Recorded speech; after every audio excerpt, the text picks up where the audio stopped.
किताब है rich dad poor dad. अपने भाई ने बताया एम्प्लॉय से हमको एस फिर बी और आई, ये लास्ट वाला क्वाड्रेंट है ना, ये पहुंचना है जिससे हम अपने टाइम को मल्टीप्लाई कर सकते हैं, क्योंकि हम सबके पास 24 आवर्स है, राइट। हम छोटे थे, हमारे पास टाइम था, बहुत पैसा नहीं था। तो ई में क्या है कि हमारे पास फिक्स इनकम है, क्योंकि हम अपने आवर्स को ट्रेड कर रहे हैं। कितना हम एक घंटे में कमा लोगे, अपने आप को ट्रेड इन कर रहे हैं, बॉडी माइंड सब कुछ लेके जा रहे हैं, ऐसा भाई ने बताया। इसमें क्या मल्टीपल लेयर्स कर सकते हो, मतलब उसी टाइम पे जैसे मेरे ऐसा बंदा है, एस्टेट भी करता है, फ्लिप भी करता है, मैं मल्टीपल लेयर से काम कर सकता हूँ। टैक्स भी कम है इसमें, मेरे को 1099 मिलता है, तो मैं ई से एस पे आ गया।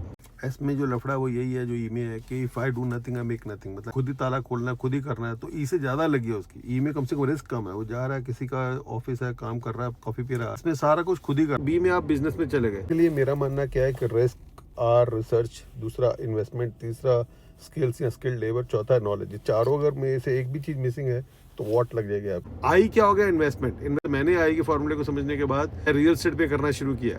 तो इन्वेस्टर बनने के लिए जो मैंने जो किया, मैं रियल एस्टेट और लाइफ इंश्योरेंस पॉलिसी दो में इन्वेस्ट करता हूँ। लीवरेज को यूज करता हूँ। लीवरेज यानी कि थोड़े पैसे को डाल के ज्यादा मल्टीप्लिकेशन का काम करता हूँ। मेरे से छोटा आदमी भी इसको जल्दी मल्टीप्लाई कर सकता है पैसे को, रिस्क फ्री है। Let me show you one property मैंने बाय की, ये वाली, ठीक है। अब ये प्रॉपर्टी की मैं आपको हिस्ट्री किससे बता रहा हूँ, ये 140 में क्लोज की मैंने। 3 बेडरूम 3 बाथ न्यू जर्सी में है, ये घर है। ऐसे एक ऑर्डिनरी आदमी भी इन्वेस्टर बन सकता है विदाउट इन्वेस्टिंग मनी, समझ। 180 की थी, पहले हमने 150 की ऑफर डाला, तो नेगोशिएट किया, हैगल किया इंस्पेक्शन को लेके 125। इसमें आपके लिए टीम आपकी बहुत इंपॉर्टेंट चाहिए। इंस्पेक्टर हो गया, रियल्टर हो गया। ये प्रॉपर्टी को भी मेरा बंदा काम कर रहा है, बना रहा है। अप्रेज कराऊंगा ना, वो 225 आएगा, क्योंकि आसपास के एरिया की जो प्रॉपर्टी 225 है। 225 में बैंक मुझे अप्रेजल करने के बाद अगर मैं रीफाई करता हूँ, बाय कर लिया मैंने, रिहाब कर दिया प्रॉपर्टी को, अब मैं रीफाई कर रहा हूँ, तीसरे वाला आर पे आ गए हम, रीफाई करता हूँ तो बैंक मुझे 180 दे देगा। 180 के बाद तो मैंने डाला कितना इस प्रोजेक्ट में, 150 डाल रहा हूँ, 30 मैंने कमा लिया, ठीक है। पैसा मेरा वापस आ गया, मैं उस पैसे से कोई और प्रॉपर्टी ले सकता हूँ। नॉट ओनली दैट, रेंट है इसका प्रॉपर्टी का 25 है, जो जिलो दिखा रहा है, जो मंथली बनेगा after verify and putting 30% down, जैसे मैंने बताया 2000 हो गई। अब मैं इन्वेस्टर बन गया, ठीक है। इन्वेस्टर विदाउट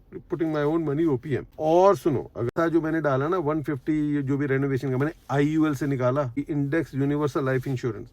अब वो कैसे, आप मानोगे नहीं, क्योंकि आपने सुनना है नहीं, बात माननी है नहीं, लेकिन फिर भी मेरे को बताना है, क्योंकि भाई अपने पास रख नहीं सकता, प्रैक्टिकली करता है, भाई चाहता है जो कर रहा है किसी को पता लगे। पॉलिसी से मैंने पैसा निकाल के लोन ले लिया, लोन के ऊपर कोई टैक्स नहीं है। तो ये सारा कुछ, अगर आपके पास गीकी अच्छे स्मार्ट बुक्स हो, स्मार्ट टीम हो, स्मार्ट बंदे हो, जो मेरा बंदा काम कर रहा है, वो मुझे कॉल कर, लेट मी नो अगर किसी को भाई की जरूरत हो, ठीक है।